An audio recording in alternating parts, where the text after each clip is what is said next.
kabayan, nandito po sa OWA. Dito, saan yung office mo? DTI? DTI office sa OFW assistant. Nandito ba yung mga kasama natin OFW? Kaway naman dyan, bagay naman. Kita mo kayo. Kaway naman. Naroon may libre show pa ron na. Di mo ka-on yun. Hindi, na day libre day. Tapos gawa sa mayong swa. Hi. Yan po yung buhay OFW. Sabi ng karamihan daw, ayahay daw mo OFW. Subukan nyo doon kung anong situation sa OFW doon. Mahirap feeling OFW doon. So 9 years po ako sa Qatar doon. Nasa hospital po ako nagtrabaho pero hindi po ako nagkasakit. Hindi talaga ako uuwi. So, hindi talaga na kailangan natin mag-relax sa sarili. Kasi wala.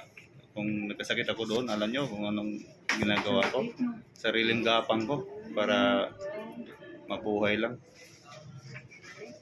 Yan po, napipila po kami ng form dito sa DTI.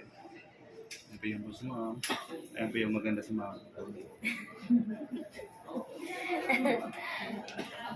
Ay, maritis na lang tayo. Nandito na tayo. So, ito yung may bagong implement ng gobyerno. Kasi gusto niya sa Middle East Party noon. Dito sa Pilipinas yata. Ang maritis daw, tanggalo na. Ay, yung CCTV. Tanggalo na yung CCTV sa daan. Ang papalitan yung maritis na. Kasi yung maritis daw, updated daw sa doon ba? Balita. So, pero lang po yun na para hindi sila antok. Ayan po, maraming salamat po kayo. Ano pangalan mo sa dito? Isya.